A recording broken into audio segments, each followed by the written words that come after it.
साल 2005 जब बस्तर में नक्सल हिंसा के खिलाफ सलवा जुड़ूम के नाम से जन आंदोलन ने जन्म लिया था। नक्सलियों के खिलाफ आम आदिवासी का यह सशस्त्र विद्रोह था, लेकिन शांति स्थापना के उद्देश्य से जन्मा यह जन आंदोलन अपने लक्ष्य को हासिल नहीं कर सका, जिसका परिणाम रहा कि जुड़ूम के उस दौर में बीजापुर में न सिर्फ सैकड़ों गांव उजड़ गए, बल्कि दर्जनों की संख्या में स्कूल के पट भी बंद हो गए। कहीं फोर्स के भय से नक्सलियों से स्कूल भवनों को निशाना बनाया गया, तो कहीं नक्सलियों के भय से स्कूल स्वतः बंद हो गए।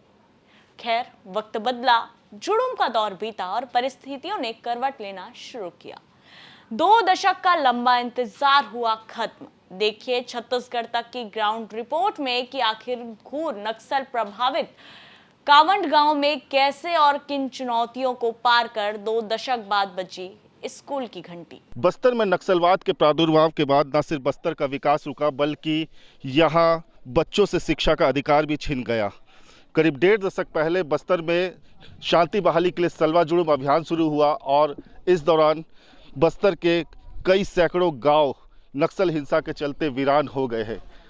गांव वीरान होने के साथ साथ यहाँ शिक्षा के वो मंदिर भी ढहा दिए गए जिसे नक्सली अपने लिए खतरा मानते थे। नक्सलियों का मानना था कि पक्के स्कूल इमारतों पर फोर्स कैंप करेगी और उनके इलाके में दखल करेगी। इस डर से, इस दहशत से नक्सलियों ने यहाँ स्कूल बिल्डिंग को तोड़ना शुरू किया। करीब 1.5 दशक पहले नक्सलियों ने यहाँ दर्जनों नहीं बल्कि सैकड़ों स्कूल बिल्डिंग को ढहा दिया, इस डर से कि सुरक्षा बल के जो जवान हैं वो इन स्कूलों पर अपने कैंप लगाएंगे। इस भय से नक्सलियों ने स्कूलों को ढहाया। लेकिन 1.5 दशक बाद अब बस्तर में एक उम्मीद की किरण जगी है, जब इन बिहड़ इलाकों में सुरक्षा बल के जो जवान हैं वो कैंप करने लगे हैं, सड़कों का विस्तार होने लगा है और साथ साथ बच्चों को शिक्षा का अधिकार भी अब मिलने लगा है। इस वक्त छत्तीसगढ़ तक की टीम मौजूद है उस कावड़ गांव में जहां कल तक नक्सलियों की तूती बोलती थी, लेकिन अब तस्वीर बिल्कुल बदल चुकी है। आप मेरे ठीक सामने देख सकते हैं, बांस की बाड़ी से बनी और सीट से ढकी छत बनी एक स्कूल है जिसका आज उद्घाटन किया गया है। बच्चों को करीब 1.5 दशक बाद यहाँ शिक्षा का अधिकार फिर से प्रशासन ने दिलाया है। शिक्षा विभाग की जो कोशिश है वो आज रंग लाई है। एक उत्सव सा माहौल है इस वक्त कावड़ गांव में। मैं आपको इस गांव के बारे में बता दूं कि कल तक ये गांव घोर माओवाद प्रभावित गांव था। यहाँ नक्सलियों का एक सख्त पहरा हुआ करता था, लेकिन बीते कुछ महीनों पहले सुरक्षा बल सीआरपीएफ की एक टुकड़ी ने यहाँ कैंप किया और इसके बाद यहाँ के हालात धीरे धीरे बदलने लगे। सुरक्षा बल के प्रति ग्रामीणों का विश्वास बढ़ा, प्रशासन ने अपनी कोशिश की और नतीजा ये रहा कि अब गंगालूर से मुदवेंडी तक सड़क बन चुकी है और ये सड़क कल आगे चलकर पीड़िया को भी जोड़ेगी और इसी सड़क में, इसी पड़ाव में कावड़ गांव पड़ता है जहां आज स्कूल का उद्घाटन किया गया।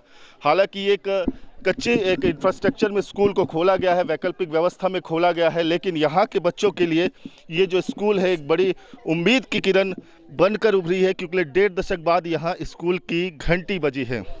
यहाँ मैं दिखाना चाहूँगा स्क्रीन पर, ये वो छोटे छोटे बच्चे हैं जिन्हें कल तक शिक्षा का अपना मौलिक अधिकार नहीं मिल पाता था, शिक्षा के अधिकार से वंचित थे, लेकिन आज इन बच्चों के चेहरे पे वो खुशी देख सकते हैं। इनके हाथों में किताबें हैं, पठन पाठन की जो सामग्री वो दी गई है और ये स्कूल यूनिफॉर्म में नज़र आ रहे हैं। ये बच्चे जो कल तक नक्सलवाद के घुप अंधेरे में जिनका भविष्य तय नहीं था, मगर आज इनका भविष्य तय है, क्योंकि इनमें से शिक्षा का जो अधिकार इन्हें मिलने के बाद इन्हीं कावड़ गांव से कुछ बच्चे कल को डॉक्टर बनेंगे, इंजीनियर बनेंगे।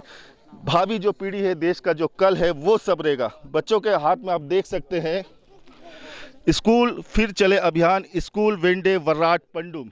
दरअसल ये गोंडी बोली में ये शब्द लिखा गया है। शिक्षा का जो अभियान है उसे यहाँ प्रेरित करने, उसे यहाँ आगे विस्तार करने के लिए ये एक स्लोगन रखा गया प्रशासन की तरफ से और इनके हाथों में देख सकते हैं ये पठन पाठन सामग्री वितरित की गई है। और शिक्षा विभाग के ये वो शिक्षक भी है, वो कर्मठ शिक्षक है जिनके अथक प्रयासों से ये सुनहरा दिन आज आप देख पा रहे हैं। बस्तर के बीजापुर जो मधुर माओवाद प्रभावित इलाका है, इसकी एक सुखद तस्वीर इस वक्त स्क्रीन पर है। मैं इस स्कूल का इंफ्रास्ट्रक्चर भी दिखाना चाहूँगा। देखिए, बांस की बाड़ियों से ग्रामीणों ने ही, स्वयं ग्रामीणों ने सबसे बड़ी बात, इसे तैयार किया है और इसके अंदर बैठने के लिए जो चटाई की व्यवस्था की गई है और एक वाइट बोर्ड लगाया गया है। हालांकि ये वैकल्पिक व्यवस्था है, आने वाले दिनों में यहाँ पक्की इमारत ज़रूर बनाई जाएगी। फिलहाल आज स्कूल उद्घाटन के अवसर पर जो बच्चे पहुँचे हुए थे, उनका रोली टीका से पहले तो स्वागत किया गया, फिर स्कूल की घंटी बजाई गई, बच्चों को जो शिक्षण सामग्री है वो प्रदान की गई और इसके साथ ही इनके लिए इन्हें मिठाइयाँ भी इनके बीच में वितरित की गई है। कावड़गा का ये गांव का नज़ारा मैं दिखाना चाहूँगा अपने दर्शकों को। ये कावड़गा गांव है और इसके सामने कुछ मृतक स्तंभ है। दरअसल मृतक स्तंभ पर जो मृत नक्सली है उनके नाम भी लिखे हुए थे, जिन्हें मिट्टी के द्वारा उनकी पुताई कर दी गई है। और कुछ देर पहले आप स्क्रीन पर देख रहे थे, एक नक्सल स्मारक भी वहाँ मौजूद था और नक्सल स्मारक के ठीक सामने शिक्षा का वो मंदिर जो आज तैयार है, ये नक्सल स्मारक के सामने ही बनाया गया है। सर, शिक्षा विभाग से है सर, आपका नाम बताएंगे? मैं रमन झा, CSC गंगाल। अच्छा, कावड़गा में स्कूल को लेकर कितनी जद्दोजहद हुई, कितना थोड़ा बताएंगे? यहाँ स्कूल को लेकर बहुत ज़्यादा ही परेशानी हुई। जब शुरू में मतलब तैयारी चल रही थी, ये हमारे साथी संकुल के शिक्षक हैं बुर्जी के, इन्होंने दिन रात यहाँ पे आके चर्चा किया गांव वालों से, यहाँ के शिक्षक से बात की है। हमारे शिक्षक हैं प्रजापति सर, इन्होंने बहुत ज़्यादा मेहनत किया यहाँ पे, तब जाके आज ये दिन हमको देखने को मिल रहा है। देखिए, ये शिक्षा विभाग का ही जो पहल है, शिक्षा विभाग के उन कर्मवीरों की ही पहल है, जिसका नतीजा आप स्क्रीन पर देख पा रहे हैं। एक सुखद तस्वीर आप इस वक्त स्क्रीन पर देख पा रहे हैं। लेकिन आपको बता दूं कि पिछले 1.5 साल के भीतर बीजापुर की अगर मैं बात करूं तो यहाँ कम से कम सर 100 से ज़्यादा स्कूल की पूरे ज़िले में 220 स्कूल प्रारंभ हुए हैं लगभग 4 सालों के अंतराल में। लगभग एक मोटा मोटी डाटा बता दे रहा हूँ, लगभग 300 से ज़्यादा स्कूल बंद थे जिन्हें 1.5 साल के भीतर खोलने की पहल हुई और इसमें शिक्षा विभाग सफल भी रहा। लेकिन इस वक्त मेरे साथ एक विशिष्ट व्यक्ति मौजूद है, ये मोहम्मद जाकिर खान सर है। सर, आपका परिचय बताएंगे थोड़ा सा, ना पद वगैरह? जी, मैं मोहम्मद जाकिर खान हूँ, APC शिक्षा विभाग। जी, ये जाकिर खान जी है जिनके प्रयास से पिछले 1.5 साल में लगातार यहाँ स्कूल खोलने की जो पहल हो रही थी, उसमें शिक्षा विभाग को बड़ी सफलता मिली और एक अच्छी तस्वीर आप इस वक्त स्क्रीन पर देख रहे हैं। जाकिर जी से बात करेंगे। सर, कितना मुश्किल था जब आपने इस जिम्मेदारी को लिया था? इन इलाकों में स्कूल खोलना एक चुनौती था। हमने पिछले 4-5 साल से यहाँ भी प्रयास किया था, लेकिन पहुँचविहीन इलाका था और कोई भी शासन की योजनाएं भी यहाँ पर नहीं चल रही थी।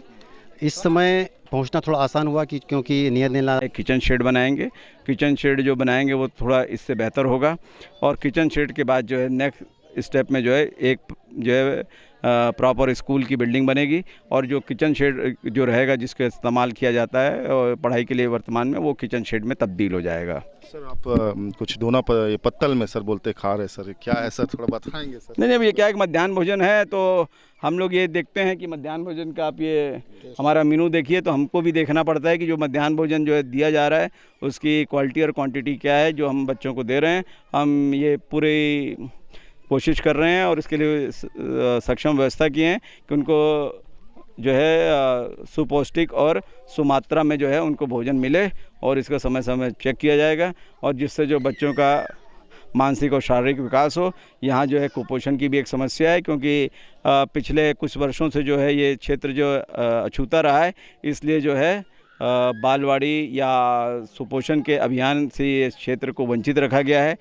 लेकिन हम कोशिश करेंगे कि 3 से 4 महीने के अंदर जो है इन बच्चों को जो है व्यवस्थित हो जाएं, इसीलिए आंगनबाड़ी के साथ मध्याह्न भोजन की व्यवस्था की गई है। देखिए, प्रशासन शिक्षा को लेकर आखिर कितना सजग है? स्कूल खुले बस पहले दिन है और मध्याह्न भोजन को भी परख रहे हैं। कलेक्टर साहब स्वयं और जिला शिक्षा अधिकारी भी है। सर, टमाटर की चटनी देख रहे हैं और दाल है, साथ में चावल भी है और इस जो लाड़ी पे आप देख सकते हैं वो मेनू भी लगा हुआ है बच्चों के लिए, जो मध्याह्न भोजन के तहत जो उन्हें दिया जाएगा। इस व्यवस्था के साथ ही यहाँ आज पूरा अमला पहुँचा हुआ है और कावड़गांव में एक नई नींव, जो स्कूल की नींव है, 1.5 दशक बाद रखी गई है और निश्चित तौर पर इसके जो परिणाम है वो इस इलाके के लिए सुखद ही आएंगे। बच्चों का जो भविष्य है वो संवरेगा और बस्तर का जो विकास है वो द्रुत गति से होगा। फिलहाल कावड़गांव से छत्तीसगढ़ तक के लिए पी रंजन दास।